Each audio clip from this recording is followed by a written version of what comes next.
Hi and welcome. Today we're here with Conway doing a deeper dive into the subjects that he teaches and he's an expert in. One of the subjects that he's an expert in is decision making. And when we're on the fire line or we're flying missions or we're in the military in Afghanistan, wherever, one of the most critical things that comes back over and over again is the decisions we make. They're so important. And so now with Conway here, we're going to talk a little bit deeper about decisions, why they're important, and also how we can make better decisions. And you guys, if you have the time, this is a very critical video to watch. This is really important. Decision making can make all the difference in what we do, whatever it is that we're doing. Conway, can you tell us a little bit about yourself and a little bit about why decision making is important to you and how you got into it? Thanks, Mike. Thank you again for having me. I will just make one correction. I wouldn't say I was an expert. An expert is a former drip under pressure. So maybe that's what I am. But definitely within my CRM training, my human factors training, decision making is an important component of it. And it was because it's so important that I looked at it and I looked at it from the point of view of my own experience and from my studies. And I thought, well, there are different ways to look at decision making, especially decision making methods. And there were a couple of problems that I saw with the current range of decision making methods that are out there. And so to that end, I came up with a new decision making method. It's called SPARROWCALL. And if you permit me, I will talk a bit about it because it explains, as I talk about it, it will explain, that's it, thank you, the concept behind how we make decisions. And a lot of it actually comes from the influences of firefighters. So I think that has a real sort of relevance to you and your audience, obviously. So I'm just going to go and share to a screen so that you can see some of the things here.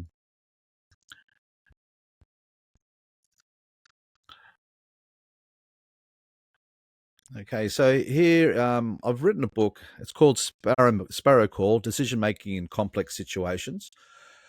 SPARROWCALL is a mnemonic. A mnemonic is a memory aid device, and it's very long. It's 11 steps, but it contains two key things that we don't do when we make decisions. But before we go into SPARROWCALL, let's have a look at what our problems are. So what is decision making? So decision making is basically about control. So if SPARROWCALL is a decision making method, we can use SPARROWCALL for making professional and personal decisions, which are basically about maintaining control. And it's best suited for when you have a lot of time to make a decision. So if you're on the fire ground, that's not always going to be the case. But say, for example, maybe you're creating a new project or a program within your organization. Maybe it's a developing or bringing into service a new type of truck, or when they first started putting the smoke jumpers together. So they have projects that are being developed. SPARROWCALL is really good for those sort of projects where time is not a significant issue. There is a shorter version of it for very time compressed situations, and that's called Sprocket. So as I go through SPARROWCALL, I want you to think of a problem that you need to solve in your life right now.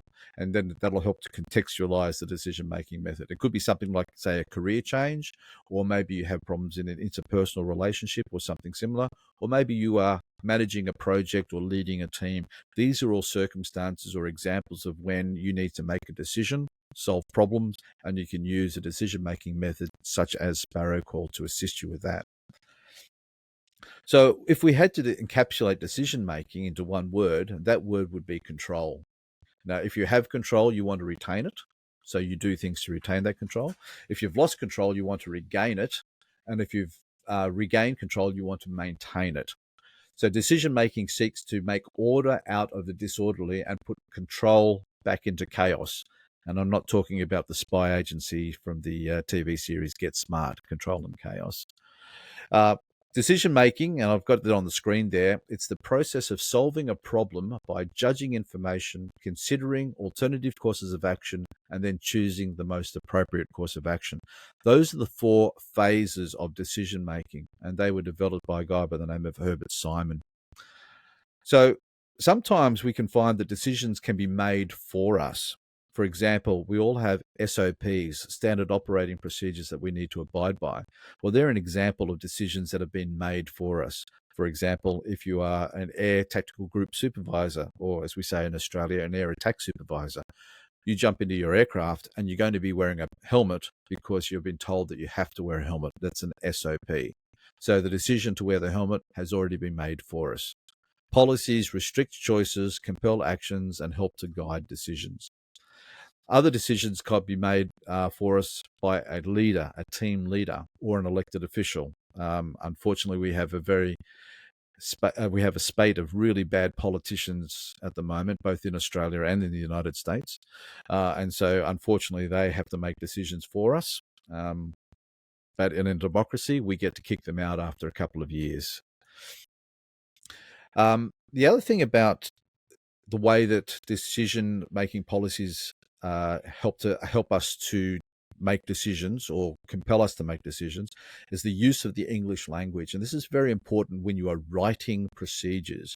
So if you are a project leader or a team leader, or you're developing new procedures, the way those procedures are written are incredibly important. And this is the bread and butter for lawyers. We talk about modal verbs. A modal verb will tell you the permissibility to do something. And so here's an example, or here are some examples. I want you to brush the cobwebs out and to go back to English class from in the 6th grade. So we have our auxiliary verbs. You can see them in the green on the left there. There's shall, should, will, would, can, could, may, must, might. There's a 10th one. It's ought to. Now, each one of those has a specific meaning. So if I was to say you can do something, that means you have the ability to do it or permission to do it. But if I was to say you must do something, then it's obligatory. You have to do it. So there's a difference between the two different verbs. And so the way that a rule is written or a way an instruction is written will compel a certain decision. And pilots will know this from their emergency actions in their flight manuals. Some emergencies are you must do something, and some emergencies are you may do something. So that's important to understand when it comes to decision making, that the way they are written will help to compel the decisions. Now, this diagram here is from World War II.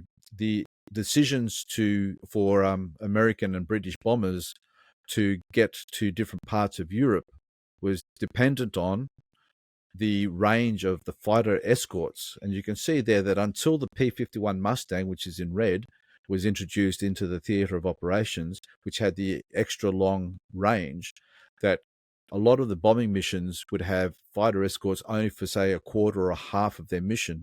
And for the rest of that mission, they would be at the mercy of the German Air Force. As aircraft became more and more well developed and had longer range, it changed the way that we did things. Our missions changed because of the technology advances. It's what we're seeing now. A lot of technology advances have changed the way we do things. Think of the last time you caught an Uber, and then think of the last time you caught a cab.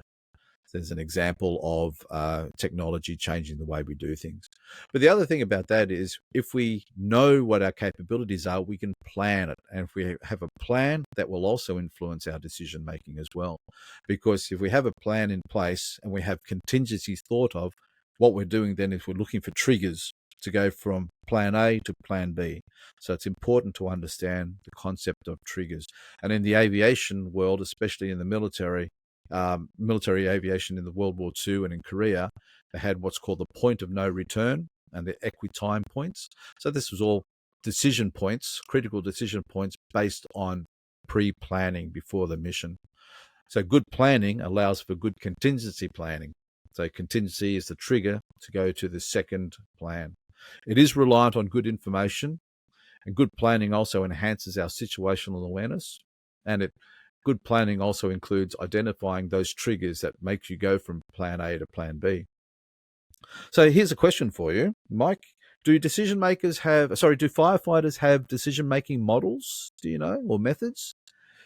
In the United States, we do. We have LACEs, we have the watch out situations, and we have other tools that we have developed over the years.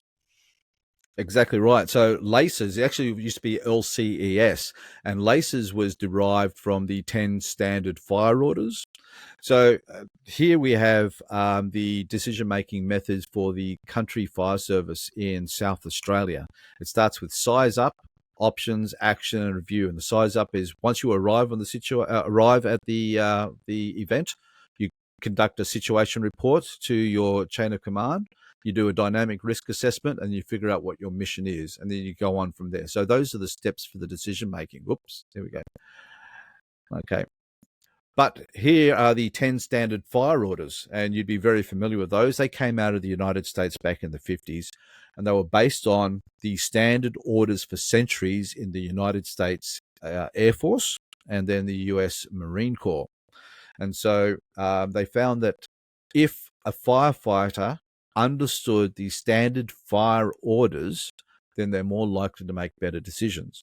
But when you are under stress, such as on a fire ground, you are less likely to remember those standard fire orders. And so they decided to come up with a more simple version of it, which became LCES, Lookout, Communication, Escape Route, Safety Zones. But the Albertans in Canada wanted to put an extra A in there for awareness. So they made it LCES became LACES.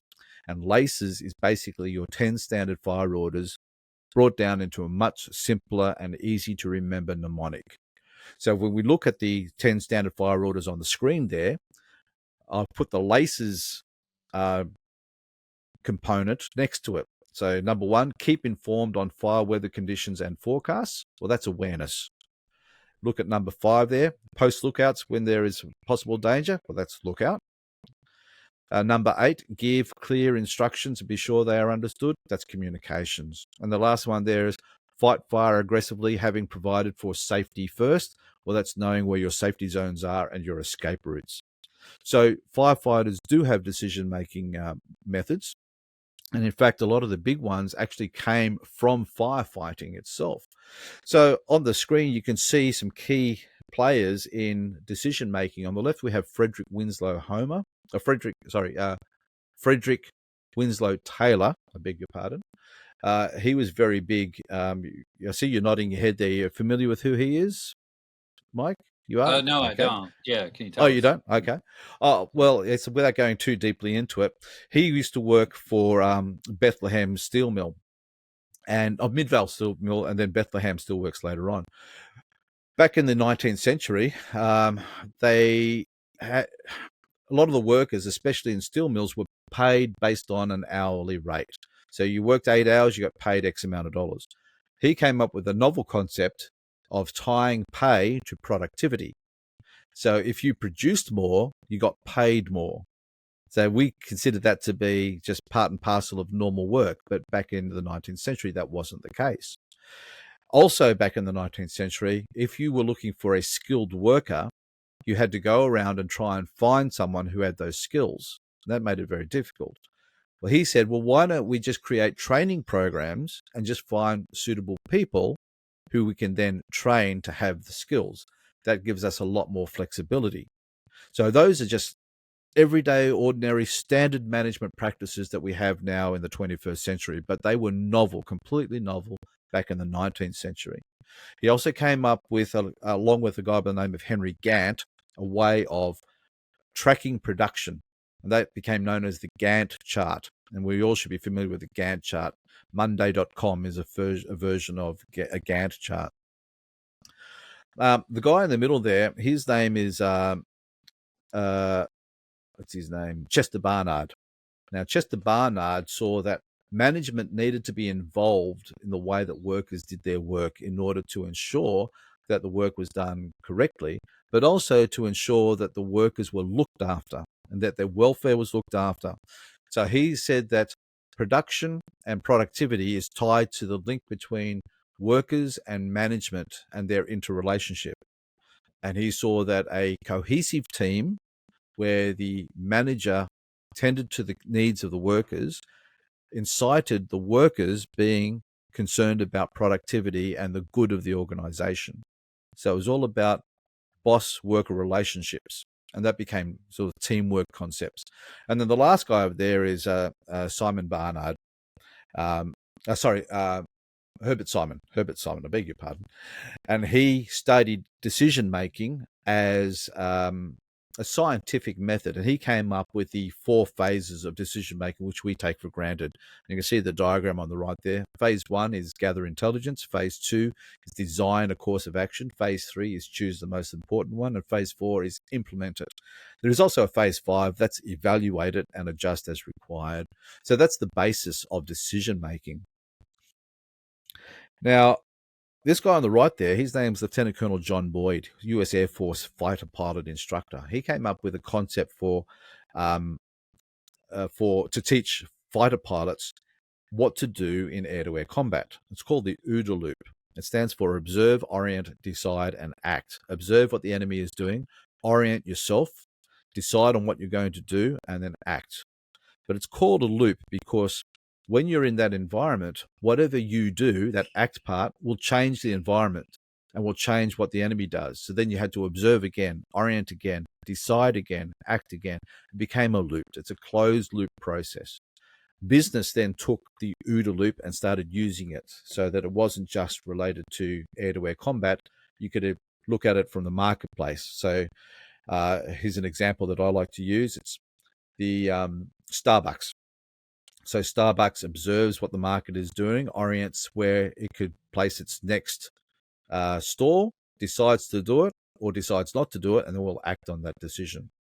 And then they observe what's going to happen with that store, and maybe they decide it's not viable, so then they decide to close it down. So OODA Loop can be used in lots of different situations.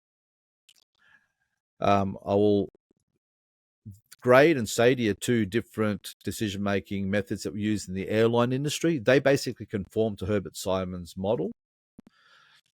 But the big one came out of firefighting. And a guy by the name of Ludwig Benner, he used to be involved in hazardous materials. And then his knowledge on hazmat brought him to the attention of the NTSB. And the NTSB brought him on board as part of the accident investigation. So what used to happen back in the 40s and 50s is that hazardous materials would most often be carried by railways in the United States. So if you did have an incident involving hazardous materials, such as a fire, because the railways were on private land, it was up to the railways to fight the fire. Now, as you and your listeners probably know, Eisenhower signed into effect the Interstate Act. And so now during the 50s and 60s, we had these fantastic interstate highways that are crisscrossing the United States. So now a lot of the hazardous materials were going from being transported by train to being transported by truck. And as the trucks went through cities, if you had an incident, such as an accident that resulted in a fire, it was no longer the railways' responsibility. It was now the metro firefighters' responsibility. And as we know, the metro firefighters are very gung-ho, very good at their job. They come to a structure fire. The first thing they do is cool the fire down, pour water onto it. But as you would know, not every hazardous material likes to have water poured on it. And so there was a huge spate of a lot of deaths of firefighters during the 50s and the 60s because metro firefighters were not used to dealing with hazardous material fires. And so Benner came up with the DECIDE model. And so he said firefighters need to do the following. First things first, on arrival at the fire, detect the hazardous material's presence. Okay, what hazardous material is it? Estimate the likely harm from the hazardous material, then choose your objectives, identify the action options, do the best one now, then evaluate your progress. What that basically did was it slowed people down. Instead of rushing in there with your hoses and putting water onto a hazmat fire, you stopped and said, well, what exactly is that? What exactly is that hazardous material? If I put water onto it, is it going to make it worse? Now, other industries saw the benefits of the DECIDE model, and you can see on the right there, it went into the medical industry. You define the problem, establish the criteria, consider the alternatives, etc., etc., etc. It used the same mnemonic. And also went into the aviation industry as well, again, using the DECIDE method.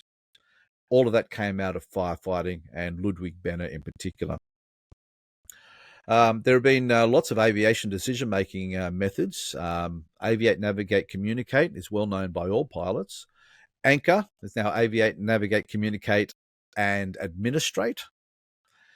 Canker is a new version. It's just coming into force. It's Communicate, Aviate, Navigate, Communicate, Administrate. So it's becoming more and more complicated, just like our aircraft are. FADEC was one that started by the US Army, which is a slightly better decision-making method, if you ask me. It stands for Fly, Assess, Decide, Evaluate, Communicate, and they've added an F2 at the end, Fly. So when you look at decision making, there is a bit of a problem, especially with Herbert Simon's 4-phase method, and that's because it's a open loop system. It just says gather your intelligence, and then the final thing is implement it. It doesn't say evaluate and then gather more intelligence.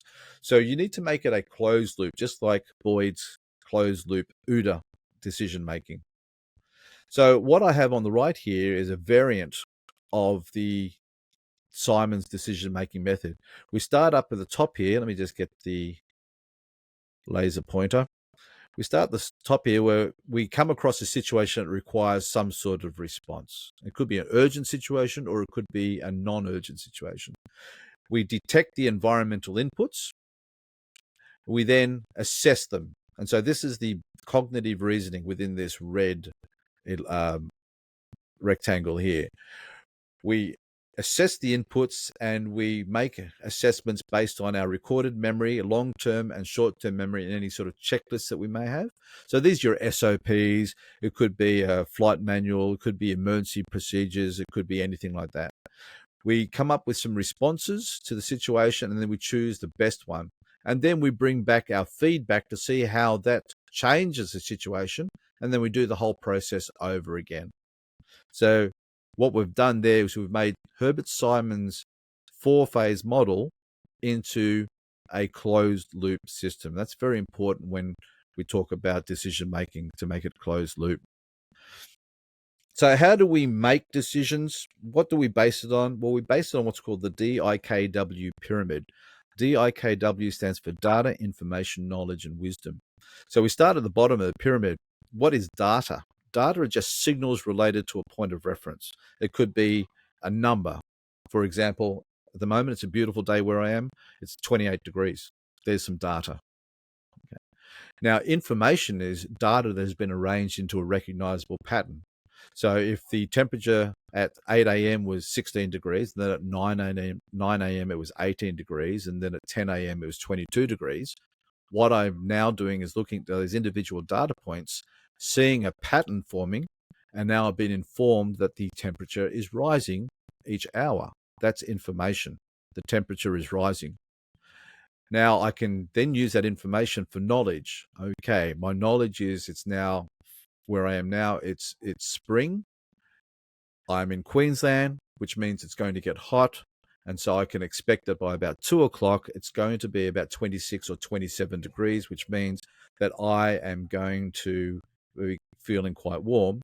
And then my wisdom is knowing that if I'm going to get warm, I'm going to get sweaty. So I'm going to make a decision to wear nice light clothing today. So that is the DIKW pyramid.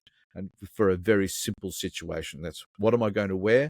Well, I base that on the data, which becomes information, and my knowledge and my wisdom, then on my decision. For more complex situations such as firefighting, well, then obviously that data are going to be things like, what's the terrain like? Is it uphill or downhill? What's the wind speed? Is it going to change? What's the fuel load like? How many trucks do I have? Do I have any air tankers? All those things are data, which then helps to inform the situation. Then I use my knowledge, my wisdom to make those decisions. Now, expert operators can discriminate data very quickly, and they derive information by organizing that data quickly. So when you are on a fire ground, to have, say, expert firefighters, they can make decisions quickly because they recognize patterns. They recognize familiar patterns from their experience, and they then use their insight to come to a rapid decision. So what is SPARROWCALL? So if you operate in an organization for a long period, usually you see the following. A person will have an in-depth knowledge of the organization and its processes. they'll also have an expert level of knowledge or skill relevant to the organization. So a firefighter that's been doing it for 20 years will become an expert firefighter. They will have an ability to see problems that are likely to arise, whether it's actually on the fire ground or within the organization, such as staffing and management or resources or assets or budgets. They're able to see those problems that are likely to arise. They will also see the same mistakes being made over and over and over again. And they will see mistakes occur because people were inexperienced, unprepared, or were hasty. So the experienced people in an organization will see all these different things. And if you've been in an organization for a while, they become very, very frustrating. I can see you nodding your head there, Mike, with your experience within the organization. Yeah, it's good. Yeah. Yeah. Now, I won't go into the GEBMO model. This was designed by Benner as a tool for firefighters to react to a hazardous material emergency. They could use this model because he saw that hazardous materials would react in a particular order when they went from container breach to explosion or whatever it might be. And so when you arrived at the problem, you could put yourself into one of those steps and then know how to deal with the problem. That's how a model is created. But when we look at decision making and problem solving, problems will actually sit on 3 dimensions. The 3 dimensions are the complexity of the problem. Here we go. The complexity of the problem, the resources available to solve the problem, and the time available to solve the problem. So one of the key problems that we do face, key stressors we do face in solving a problem is time. Do we have enough time to solve the problem? All right. So if we look at those 3 dimensions, we can actually combine resources and time together because time becomes a resource. And what we have on the screen, we have a Cartesian plane. And this is how we can categorize our problems. So on the left, we have simple problems on the left side of the x-axis. And then the continuum goes to the right to complex problems. On the y-axis, we have a limited time situation. That's a dynamic situation. Going to a situation where we have plenty of time to do our problem solving, which is what we consider to be a static condition. And so when we use this Cartesian plane, we can categorize problems into simple problems with sufficient time, then it's a simple problem with plenty of time to solve it. Or over here, we have complex problem, but with plenty of time to solve it. Down the bottom left, we have simple problems requiring urgent action. Or on the right there, bottom right, complex problem requiring urgent action. And I'm sure that your viewers could see that this one here on the bottom right is the worst situation to be in. You don't want to have a complex problem requiring urgent action. And to me, that's firefighting, because firefighting is extremely complex and it requires urgent action. So what sort of people are good at that? Experienced people. Okay. So now that we've come up with that 4-quadrant decision making or problem categorization system, we can now apply different decision making methods to those individual problems. So here we have simple problems and sufficient time. We'll use routine analytical decision making. An example of that might be, say you're a team leader, you manage a team of 20 people, and one of your subordinates has requested some time off, maybe to go to a family reunion. You then have to look at, does your subordinate have enough time, enough holiday time, enough vacation time? And the time that he wants to take that vacation, what's the workload going to be like? So that's a routine decision making where you analyze the situation. They are for day-to-day problems. You refer to recorded processes. Usually they are low risk. Now, if we go down to a simple problem but with limited time, we have what's called routine, instance, and recognition-based decision making. So instance is something that's happened in your life. When you say something like, in this instance, I will do that. There's an example of the use of the word instance. And you use recognition-based, so you recognize a pattern. Now, an example of a routine, instance, and recognition-based decision-making situation would be crossing a busy road. Say you had to cross a busy road, maybe 4 lanes you had to negotiate. That's a routine situation, but it requires an instant decision. They are dynamic. The situation is dynamic. It is a day-to-day problem. You must have experience in doing that because, say, a 5-year-old child would not have the same experience, and so that becomes quite dangerous. And there's usually going to be at least low to medium risk involved with that sort of decision making. So those are simple problems where you have sufficient time and limited time. Now let's have a look at complex problems where you have sufficient time. So the top right-hand corner, our complex problem is going to be a novel situation. So it's a novel analytical decision-making problem. It's a static condition because we have lots of time. The problem is novel. We don't have anything that we can really go by for this problem. However, we may have recorded processes and there may be a wide range of risks. So in this case here, let's say we are going to raise a new smoke jumping team at a new base. Okay, we have time to do it. There are novel problems. How do we get people recruited? How do we get the base created from a greenfield state? We may need to build new buildings. We may need to build an airfield. We've already got experience because we've got bases all over the place. So we do have experience in recorded processes. But here the wide range of risks could be things like budget overrun. Maybe you need to get permits from the county. So there's a whole swag of risks. It's a complex problem, but there is sufficient time to solve it. Now, the bottom right-hand one, this is the worst situation where we have a complex problem with limited time. This is a novel instance and recognition-based decision-making situation. The problem is dynamic. The problem is novel.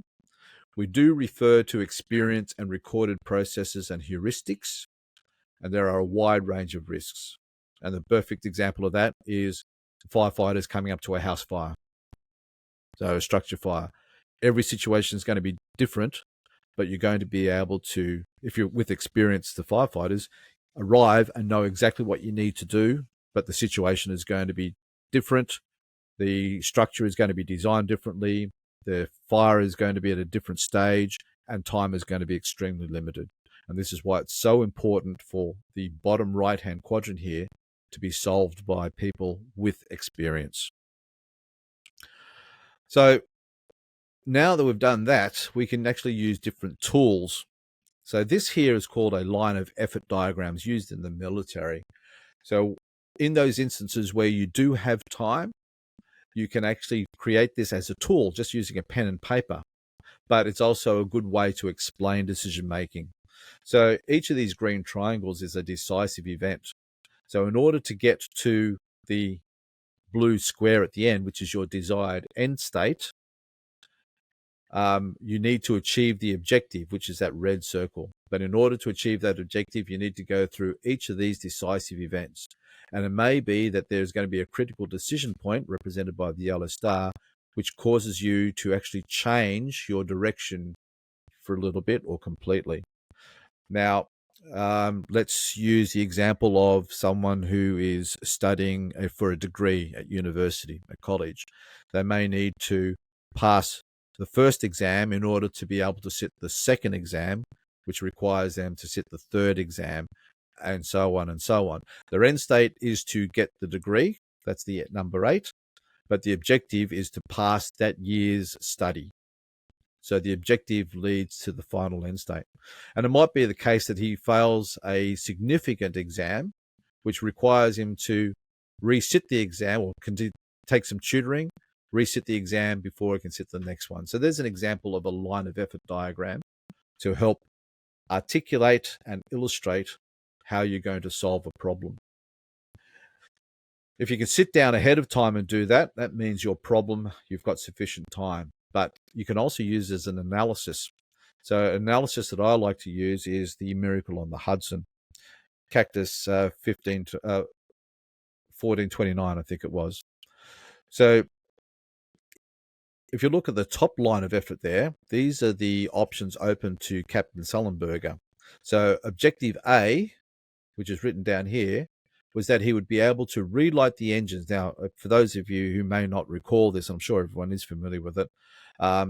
this US Airways flight, Cactus 1549, hit a flock of Canada geese and had a dual engine flame out as it was flying out of LaGuardia Airport in New York, heading for, I think it was Tucson in Arizona. So it had a double engine failure at about 3,000 feet. So now the aircrew had to figure out what they were going to do. So objective A was to get the engines relit and then make a powered approach to a runway landing. So decisive event 1 was the bird strike. Bird strike, engines fail. The immediate intuitive response is stabilize your airspeed for minimum rate of descent. Then number 2 is maneuver the aircraft to allow for a possible ditching, but I'll follow air traffic control instructions where possible. So ideally, he would like to go from decisive event 2 to being able to. I'll continue on with my line of thought. So after decisive event 2, which was maneuver the aircraft, they go through their engine relight drills. So critical decision point 1 was try and get the engines relit. So if they were able to get the relit, they continue on this line of effort. So let's imagine they were able to get those engines relit. Then the next stage, number 4, would be resumed control flight. 5 would be maneuver to approach to the runway. 6 would be land on the runway. And objective A has been obtained. Engines relit, powered approach to a runway landing. So this critical decision point was, can I get the engines relit? Yes or no? Yes, continue on. No, we go to plan B, or the contingency. So we go from CDP 1 over to point 7, engines don't relight. So then you go to your next critical decision point, CDP 2, assess if you are able to remain above the city's buildings in order to conduct a glide approach to line up with a runway back at LaGuardia, or maybe across the Hudson over in New Jersey to Teterboro. So can you do a glide approach landing to one of those runways? Because there's nowhere else to land in New York. Maybe Central Park, but Central Park is not going to be very good for an Airbus to land in. So critical decision point number 2, do I have enough altitude to make a glide approach to the runway? If yes, then I'm going to be continuing on through decisive events 8 and 9 to reach objective B. Engines unable to be relit, unpowered approach to runway landing. But Sullenberger figured out that he's probably not going to be able to make it. They were already on descent. They're over the George Washington Bridge on descent. And so, no, don't have enough altitude. So we're now at number 10. So 10 says unable to maintain safe altitude. We're now forced landing on land or a river. So the decision point is, do I go for Central Park or do I go for the Hudson? And he's decided on the Hudson's being the best decision, least likely to cause fatalities. And so then they go through their ditching procedures to ditch into the Hudson. So objective C is engines are unable to be relit, unpowered approach to a ditching in the Hudson River. So this diagram here are 3 lines of effort. Single line of effort and 2 sequels. So the sequels are B and C, and the critical decision points that forces you to go from one line of effort to the next line of effort to the next line of effort. So that's an example of decision making in high stress situations using that line of effort. So I'll just finish off with what SPARROWCALL is. So SPARROWCALL is a decision making method, and it starts with the S, which is stabilize for safety. Many, many times a person has rushed into an emergency situation and got themselves into trouble. Someone's drowning.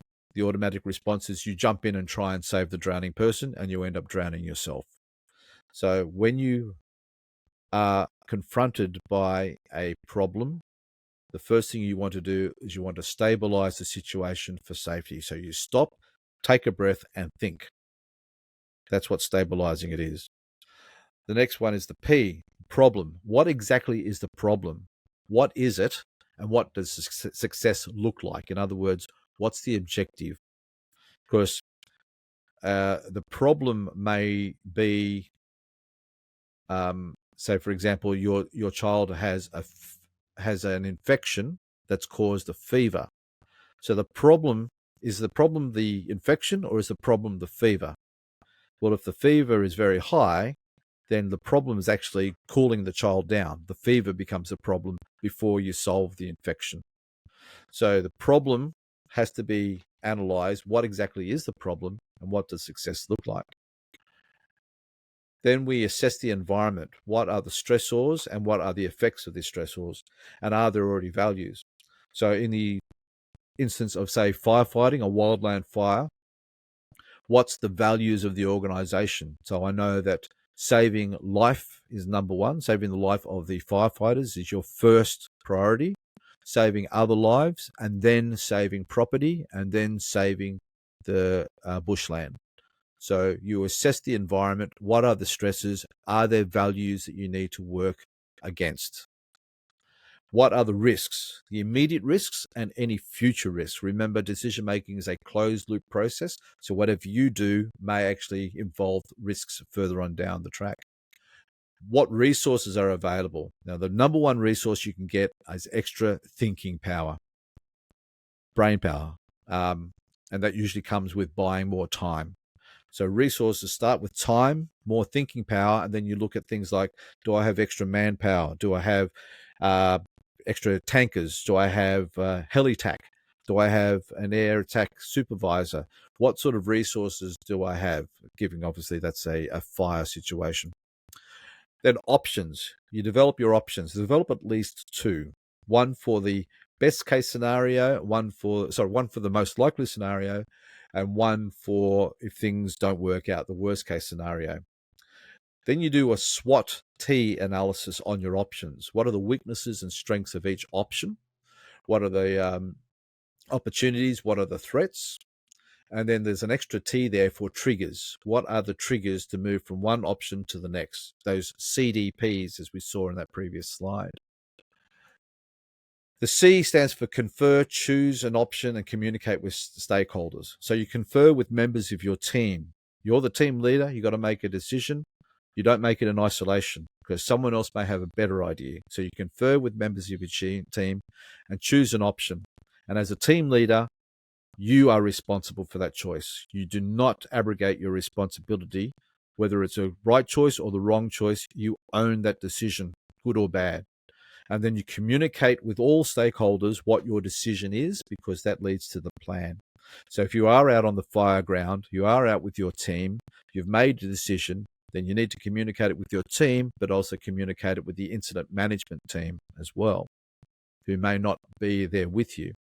You activate your option and analyze your course of action. You see how it's working, you're evaluating it, and know what your triggers are. This is when you might decide, again, fighting a fire, that the fire is not working for you and you need to get to your safe zone. So you should know your escape routes. Maybe the lookout has seen that there's been a change in the fire front, and the lookout signaled you that you need to get to your safe zone. You look and listen for feedback when you are activating your course of action. And sometimes that feedback, I put there listen, because the way that people talk, what they say, is also indicative of their feelings as well. So a bit of gallows humor may indicate that people are uncomfortable with the plan or uncomfortable with the situation. So you're looking for feedback. You're also listening for feedback, either explicit feedback or implicit feedback, the tone of a voice.